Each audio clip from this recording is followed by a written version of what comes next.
You know, there are two types of perspective. One is called a linear perspective. And that linear perspective you're seeing right now is these lines all converge onto one point. The second type is called an aerial perspective, or what they call now a linear, or not, linear, but a spatial perspective. And that is shown by the demonstration I just showed you right now. As I was further back there, I was smaller. But as I got closer and closer to you, I became larger and larger. And that's called aerial or spatial perspective. Now, we're not going to talk about that today. And that's going to be on the next episode because this is part 4. But what we're going to talk about is linear perspective. I'm going to go a little bit about aerial and linear perspective so that you have an understanding of what both these are like. In aerial perspective, if I'm trying to show something, I'm going to stand here, and if I want to show depth, I'm going to put somebody back there to make them smaller. But in linear perspective, as you can see these lines here, everything, as I said earlier, converges down onto one line. It's called a vanishing point. And that's what we're going to work on here. Let's go inside and I'll show you a little demonstration about aerial or spatial perspective. Oh, the lines they use nowadays, it's like linear, this, that, oh my. All right. Okay, so here we are in the theater at Liberty High School. And again, another demonstration of aerial perspective or spatial perspective. You can see that back there I'm smaller and getting larger and larger as I come up to you. Not using any kind of lines, but using a proportion in size. Hey, gads, I'm kicking everything around. Oh, well. Anyway, so in this portion, to give you an idea of the differences between the two, there are times when you're going to be called upon to use this. Now, in composition, which we're working on here in part 4, you will use a little bit of spatial perspective, showing some depth and putting your image one behind the other and making it slightly smaller. Remember with the cube, how I set that back, made it smaller? It gave you more volume or more space in between. That's initially called, or theoretically called, aerial or spatial perspective. And I'm going to demonstrate that for you on one of the flats, or one of the scenes we're going to be doing for Newsies. And it's Meta's scene where she actually has Jack there, and he supposedly has drawn this. So it's supposed to be a park scene, but I've got to use some depth and showing some aerial perspective. If I keep flipping back and forth, don't worry about that. They're both the same terms. They call it spatial perspective now, but when I was back, the old times, it was called aerial perspective. It's just like deliverables. That was something that was new when I came back to school. Okay, rabbit hole. Tumbling down the rabbit hole? All right. Anyway, let me demonstrate some of that as I get up here, okay? Come on.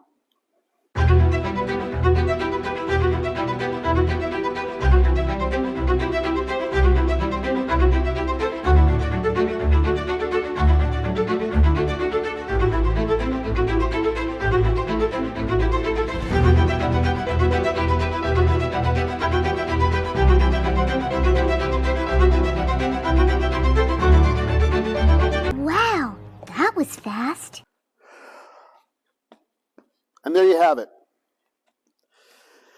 For the sake of argument, it's pretty much done. I just have to airbrush it now and that'll make it pop. But it kind of gives you an idea of what linear and aerial or spatial perspective looks like.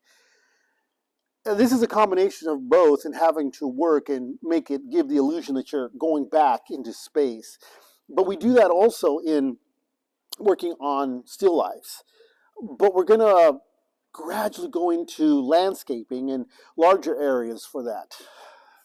So we're going to head back over to the studio. Whew. And even though this was on time-lapse, I'm tired. And this is the thing that people think, that we're just out here painting and having a good time. Oh, contraire, let me tell you, it is hard work. And anybody else who comes out here is, oh yeah, it's so much fun just to go out there and paint and have fun. No, this is physical work. It does keep you in shape, and you have to be able to pace yourself. All right, so let's go back over to the studio, and we're going to start working on perspective and giving you the basic fundamentals of two-point perspective. And that will give you an idea how to work on everything else. All right, let's head on over. Oh yeah!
Perspective, linear perspective. I like to call it the geometry of arts. It can be complicated, and in fact, if you stand where I'm standing anyway, and where you can see me standing, you can see the lines on my right converging this way to the left. The lines on my left, or your right, are converging that way to my right. And everything behind me all fall onto one point. And this is basic two-point perspective. And although everything looks complicated behind me, it is rather basic. But the more detail you add to your image, the more complicated it looks. Two-point perspective is probably one of the basic perspectives to start off with. It's what we're starting off with here. And we'll start off with this example here. Take a look at this. If you take a look at the three boxes, you can see that all the lines there converge. And then, of course, there's the horizon line in the background, which is showing where the eye level should be. Now, we're going to talk about eye level and horizon line, but right now, let's just keep it to the horizon line. The next two things you're going to see are your vanishing points, and they are on the two opposite ends or the far ends of the paper. And every line will converge onto that horizon line. Now, I know this seems rather complicated, but I'm going to demonstrate this and show you how it works. From that point, you can see that the box which is placed in the middle, only the sides are visible, but anything above the horizon line will show below the box. The opposite is true here. If the bottom part or the top part of the box is visible, it's because it's below the horizon line. I know it sounds rather tricky, but if you follow the images, you can see. Now, what I've done too is I've added shadow, which gives the illusion that the middle box is actually suspended or floating, and the same thing with the upper left-hand box. It looks like it's floating. Now, notice the shadows, how they diffuse as they get further and further from the surface. This also gives the illusion of depth. And this is why I call this the geometry, and it's the optical illusion. It's to create that idea of that you're taking a 2D flat image and creating that illusion that things are back or being pushed back in space, and it's used in still lifes. Here, let me show you this still life that I did. I sketched up real quick. Now, if you notice the still life here, it's done with a simple rose and a room. And this is a one-point perspective, and you can see the horizon line, and there again is the vanishing point, and all those lines converge onto that. All lines converge to one vanishing point. Then, of course, you have above the horizon line and below the horizon line. So anything below that horizon line, you're going to see the top of, and anything above the horizon line, you're going to see below. As you can see, it gives you that optical illusion like you're looking up above that rose, and that ball that is sitting there is down below. That's another example. Here's a third example. Look at this sports still life. You can see now this becomes a bit more complicated because now the circles, you can see the metals become ovals, and they're kind of, distorted, you might say. And you can follow the lines of the trophy, you can follow the lines to the top of the mantle, and they're all descending into one area. Now look at the magazine. It's set on a different vanishing point. That vanishing point goes off into another direction. But for the sake of keeping things simple, we're going to go back to just those 2 or 3 boxes that I had done. We're going to demonstrate how that's done, and we're going to show you how it works. If you can master the 2-point perspective and understand how a box works and create that illusion of depth, you're going to get past this. And this is, I find, is very, very, very difficult for a lot of young artists out there. 2-point perspective can be extremely, extremely difficult. So take your time. Don't rush through it. You may be frustrated and it's going to take some time to get through it, but you can do that. Okay? All right, so now I've given you 3 examples. Now let's try to put them into practice and go over to the studio. Let's go.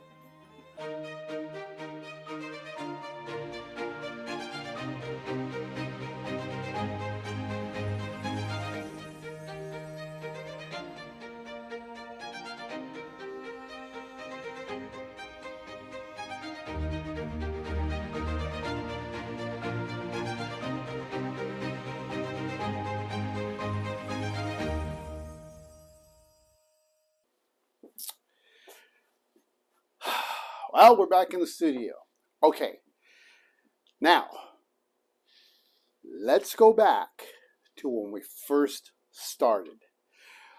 Remember when we first started working with the supplies and working with those? Remember when we just started going back, go back when we started working on posture and we started working on rabbit hole. You keep using the word. I don't think it means what you think it means. Yes, I know what rabbit hole means. I'm using it all the time. Okay, I was in my groove. You threw off my groove. That's right, he did. Don't throw off his groove. Okay, let's get back. Beware the groove. We'll go back to our supplies, and this is where we're going to need them. We're going to need them by using our straight edges and using the triangle. We're going back to our basics again, but now we're using it in a more advanced stage here. Okay, so let's get through this. The first thing we're going to do, T-square. Remember that. This is what we're going to need. And this is where you're going to need your supplies in order to do the proper work in working in perspective. All right. The first thing we're going to do is we're going to take our pencil, which again, I'm using the 12B or triple X. We're going to take our T-square and we want to bump that up against the edge just like this, so it's nice and straight. This is going to be the beginning. This is going to be our horizon line. Now, it doesn't matter if it's square in the center. This is just an exercise. Normally, if you're going to be working on something, you probably want your horizon line slightly above or slightly below, as we have here. But we're doing this as an exercise, so it's all right if you just strike that line in the middle of that, okay? So you want to make sure it's nice and straight. Lay that over. Boom, your horizon line. You want to make sure that that's nice and straight. The second thing you're going to create now are your vanishing points. And you want to put them furthest away from your point in which you're going to make the center line, which is called the station point. Now, I didn't talk about that, but the station point is the point of the object that is closest to you. It's not really talked about very much. Again, old school stuff.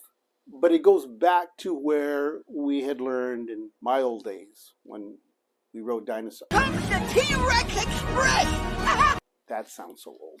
Okay, so we're going to go with a dot here and a dot here.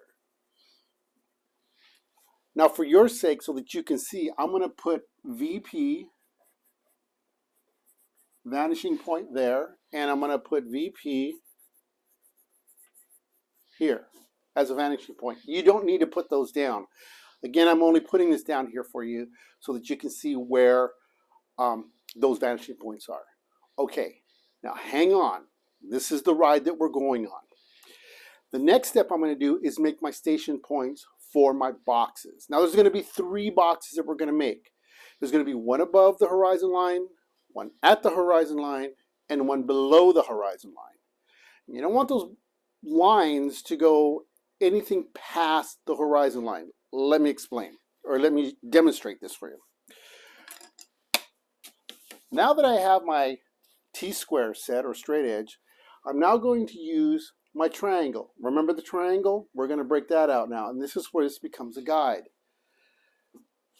Anywhere above this line here is above the is above the horizon line.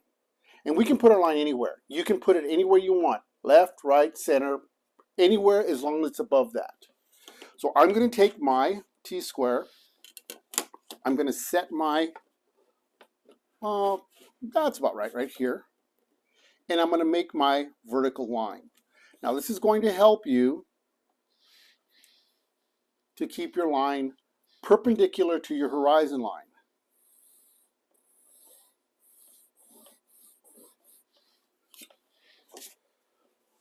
There's your vertical line. That's going to be for your box that's going to be above the horizon line. Now note that I'm pretty close to this, and that's going to really make that vanishing point on that side of that box, it's going to make it really extreme. You'll see what I mean. So the further in you go, the less stress or the less strain there's going to be on your box. And you'll see what I'm talking about when I get this done.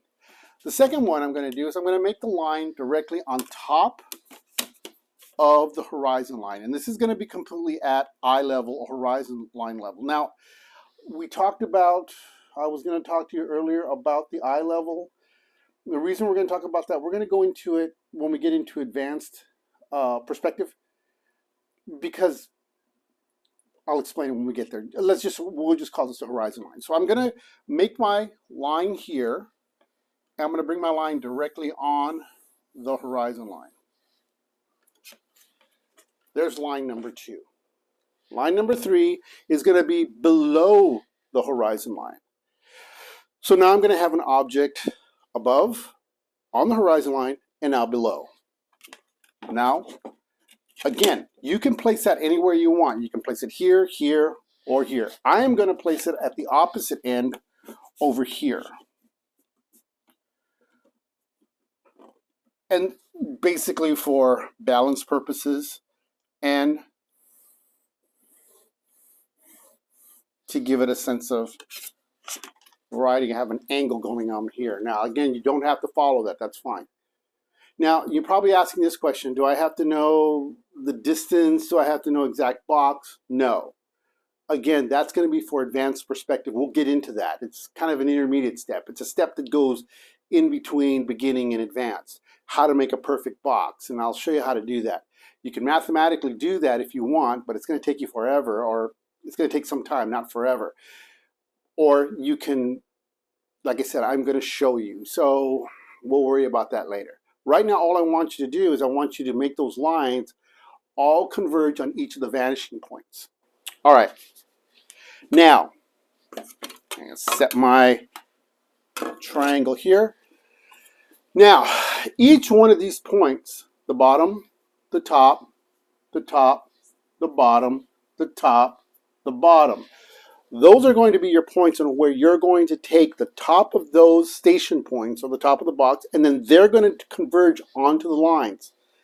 Now, this gets to be, it's going to be a little tricky. At first, it won't be, but it will be a little later, okay? And if you get this, this is great. Each one of these lines on this side is going to converge on this vanishing point. So I'm going to make each one of my lines converge just like this. Now, trust your vanishing points. They all converge there. That line is going to go directly to these vanishing points.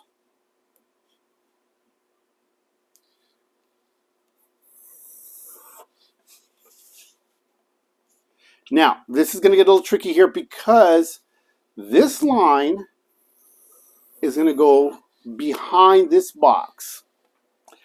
And this is where I'm telling you it gets to be a little complicated. But hang tough, you'll get this. And you may want to just start off with one box at a time, and that's fine. You may want to start with just a top box, then do the middle box, then do the one at the bottom. It may help you a little bit. Again, there is no specific way you have to do this. Whichever way is easy for you to learn, do it. That's fine. Everything on this side, which is the right side of the line or the station point, we are going to converge onto this vanishing point. So here we go. And this is, if anything, the most difficult part is to keep this nice and still. Now, I do have to show you something.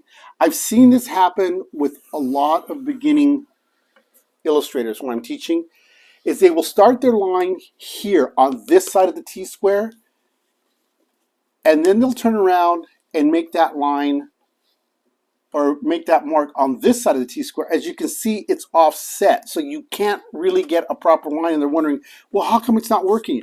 Make sure that wherever you start, if it's on this side of the T-square or the straight edge, make sure you finish on that side.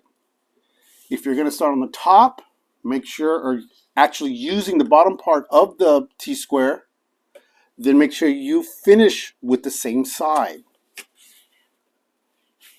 Does it matter which side you use? Not really. Whatever's comfortable for you. I like having my line at the bottom below as opposed to the top. It's personal preference. I have yet to see out of all my years for a substantial reason why you have to use the bottom or the top. All right, I'm going to line this up again.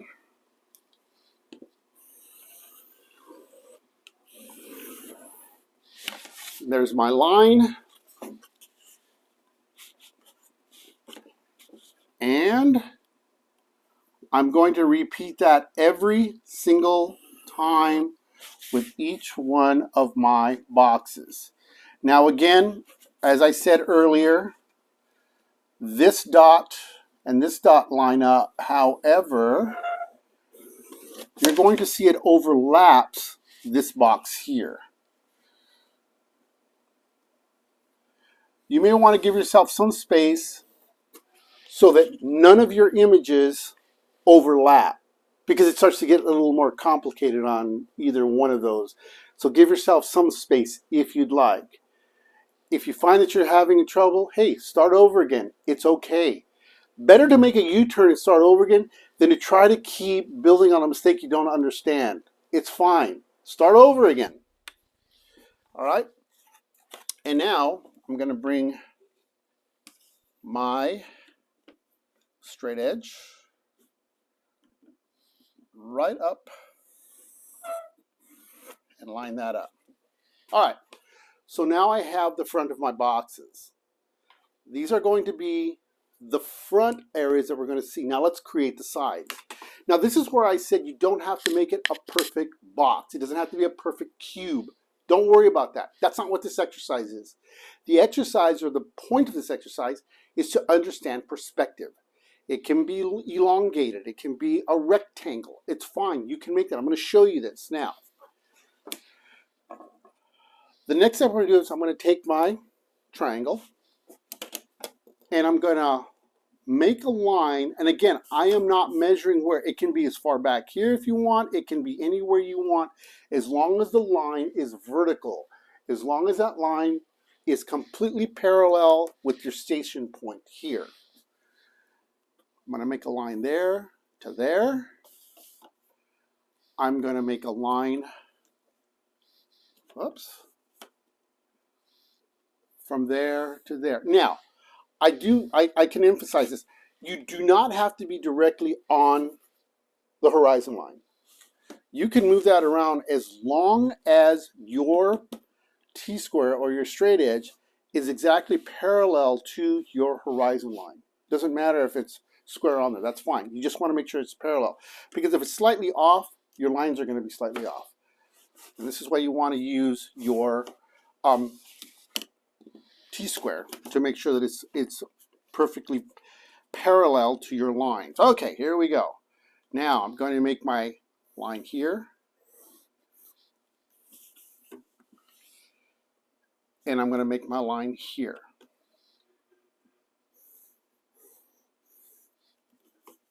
Now I'm going to make, for the sake of simplicity, rather than make my line come back all the way over here, I'm just going to come and make my line right here. I don't have to worry about overlap. And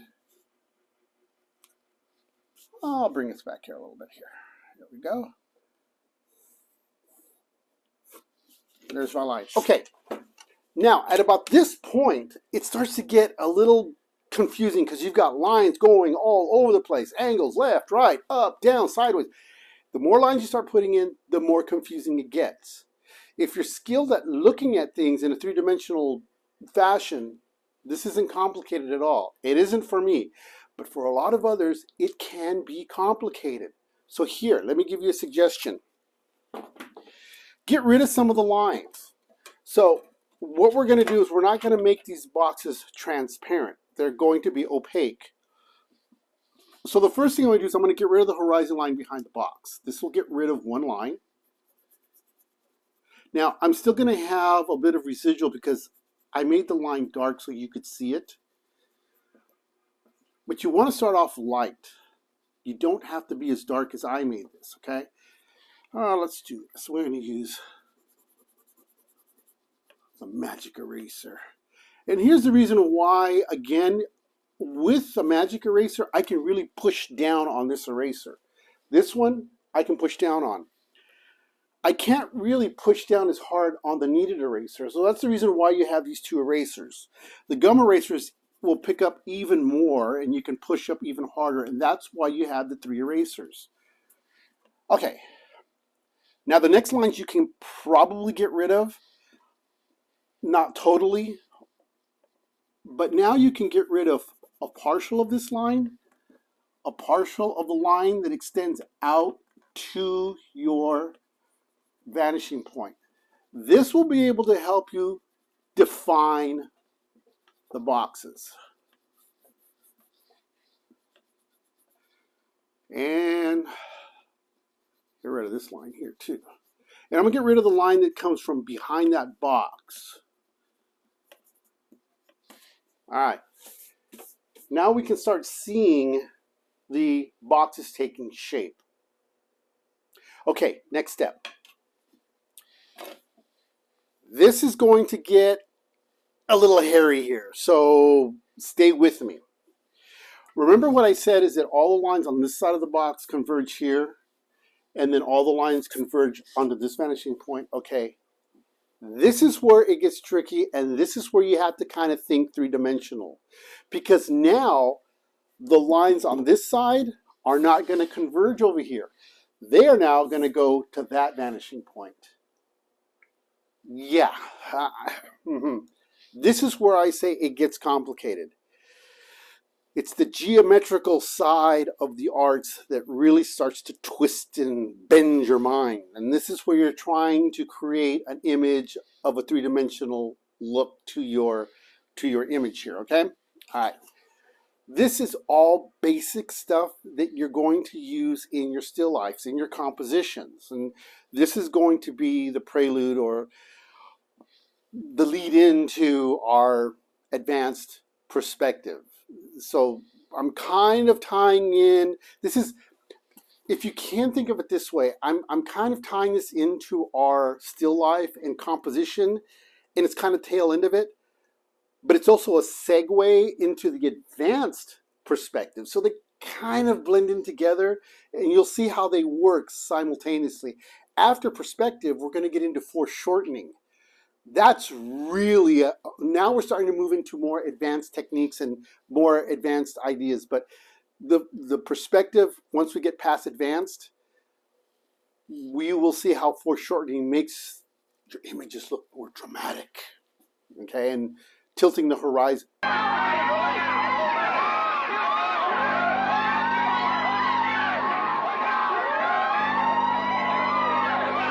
Okay, I'm jumping ahead. All right, so now let's go back to this side here. We are now going to take the bottom part of the box, and we are going, now notice what I did. I flipped my T-square over because you can see the T-square has this ridge here, and that's to hang on to this here. If I keep using this side like this, it kind of lifts up and goes down. So what I'm going to do is I'm going to flip it, and now it makes it completely plush or flush to the board here. Okay? All right. So now I'm going to come over to the vanishing point, go here, line that up,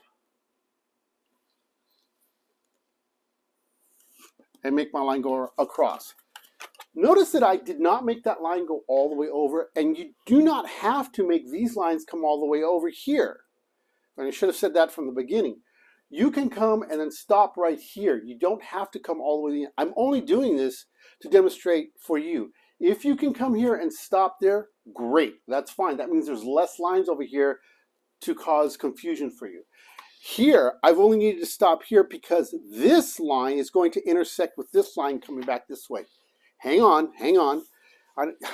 I can already see some of you scratching your heads. Back this up again and study it again if you have to. This point here on this bottom box is going to lead to that vanishing point over there. And there we go. Notice that I skipped this box here. We're done with this box. We can't see the top nor the bottom. We can only see it from the side. So technically this box is done. It's finished. You don't have to worry about that anymore. You've already completed it when you did one side, you did the other, because we're right at the horizon line or eye level. Again, I'm going to introduce that because eye level and horizon line, although the same, are different. You'll see what I mean. The horizon line will move, but the eye level theoretically stays the same. So in other words, if you're in space and you see the horizon line of the Earth, it's down below you, but your eye level is still looking straight ahead.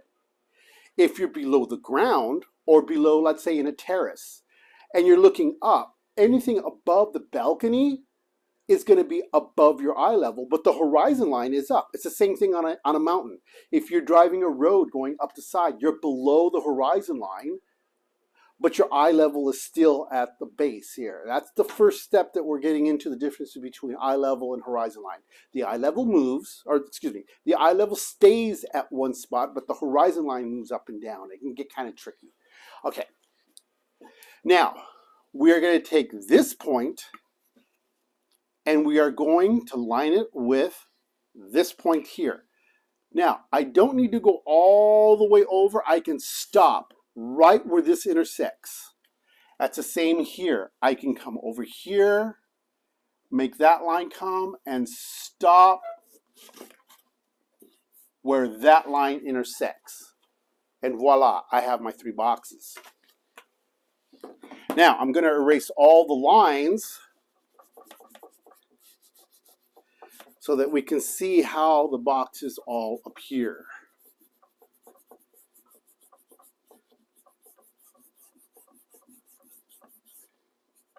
And because I drew so dark, my lines are still pretty much visible.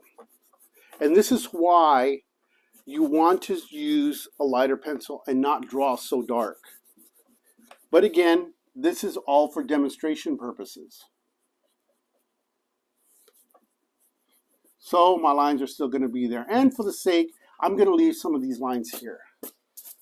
But there are my 3 boxes: above, at, and below. The rest of it now is light and shadow. Now what I did is I took, before I came up on the camera, I sharpened my pencil here with the box cutter. But I had some residual of my soft graphite, and if I want, I can use that graphite, darken this up.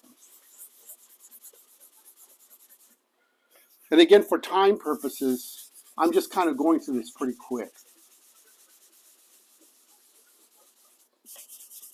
From this point, I'm going to put this down over here, I can now take my eraser and get a nice clean edge on the side here.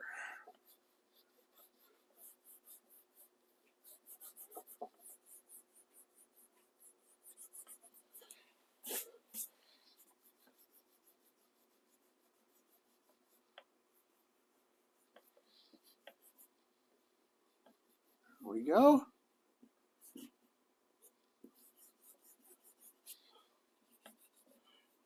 And I've created a tonality for my boxes. Again, for time purposes, I'm kind of going through this pretty quick. But the more time you take on working on these, the more detail you're going to get. Again, make this exercise something that you really want to be proud of. Go back to the original one that I have. As a matter of fact, here's what I'm going to do. I'm going to have that downloaded. And you can download the example of the 3 boxes that I showed you, and we'll have that up there so you can follow those shading and see if you can mimic that. Try to make it even better than what I drew. And then follow through with that. And then go ahead and see what you can come up with and add more detail to it. Add this on top of everything else and you're going to be able to go places. Okay, let's review. This is going to end part 4. What have we done in this whole series here? Well, we've covered a lot. We've covered 4 parts. You learned that there are, first, 3 basic shapes: the cube, the sphere, and the cone. Out of those 3 basic shapes, everything in this world is made out of those 3 basic shapes. When we get into when we get into landscapes, I'm going to show you how you look at things at cylinder. A cylinder is actually a hybrid from a sphere or a circle and a square. There's the top of it, but then it's cylindrical. So it starts to morph into other shapes. The cone is a sphere or a circle, which is brought up into a triangle. Okay, so they start to morph. The human body, cylinders and spheres and triangles, it's all put together. And then those are put into advanced stages. Okay, you also learned about your pencils and how to use those pencils and how to create shades. You learned about the Fibonacci spiral and how that works in composition and how it's used in just about every way you can think of. If you subconsciously think about the Fibonacci spiral and you start thinking about it, you don't have to remember the mathematical formulas. You don't have to remember all those things. You just have to kind of put the idea of the Fibonacci spiral behind your head. Think about these things that are going to help you create a composition. You learned about negative space. You learned about how each shape should be different sizes. You don't want them all the same size. You want to have a variety. Using your space not only horizontally, but depth-wise and even vertically is going to create a better composition for your work. And finally, you've learned how to incorporate perspective into your pieces. You've learned how to create, or you've understood how aerial or spatial perspective works. And you've learned about how linear perspective works. Now, I've kind of touched over everything, and we've kind of skipped over a lot of, not skipped over, but we kind of like skimmed over things. But these are all the basics that we're working on. We are now going to close this part of composition up. And now from this point on, it's just practice, working with the spherical shape, a conical shape, and also a cubular shape, and putting them together. You can take that next step of advancement and try to create something that's not using just those shapes, but grabbing certain shapes like a book, a ball, or anything that's even a doll, for instance, something that you want to create. Of course, it gets more complicated when we start talking about cloth and how it wrinkles, but we'll save that for later, and you'll be able to apply that later on. Again, the whole process of this exercise was to create or to be able to understand the basic foundation that's going to allow you to move on to the advanced stages. Now, if you're not quite ready to move on, don't. Go back and practice this. Like I said, it's not going to happen overnight. You might be struggling with it, but also experiment. Play with your pencils, kind of come up with ideas, and look for references. You'll find that some still lifes are not photorealistic. They're very sketch-like, and they bring some warmth and some excitement to the canvas or the paper that you're working on, the picture plane as we call it. Okay, so what we're going to do next in the next episode is we're going to be now talking about advanced perspective. We might have to break that up into two parts. I know. Again, let me explain. I have gotten things from people saying, oh, you need to just do these like 20 minutes and make them quick. Here's the thing. Art is very complex. And these lessons that I'm giving you are not something that you're going to learn like this. Take it this way. If you ate Wendy's and McDonald's and that was your diet and that's all you did, you're not going to be very healthy. And in essence, a lot of YouTube stuff, if you look at it, are fast, quick, bam, bam, bam. They don't go into detail. That's what Artifacts is about. We go into time and working at it and breaking it up. And sometimes it gets to be very, very meticulous in what we're doing. My goal is to have something that you can actually put your teeth on, that you can really chew on and really work with. All right. As always, may the Lord be with you. And this is going to end this series of drawing and composition. Our next episode is going to be advanced perspective, which will lead into foreshortening. Again, take care out there. Tuesday, remember, that's when we launch our reaction videos. Well, you take care of yourself, and we will see you next week.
Contrabomba!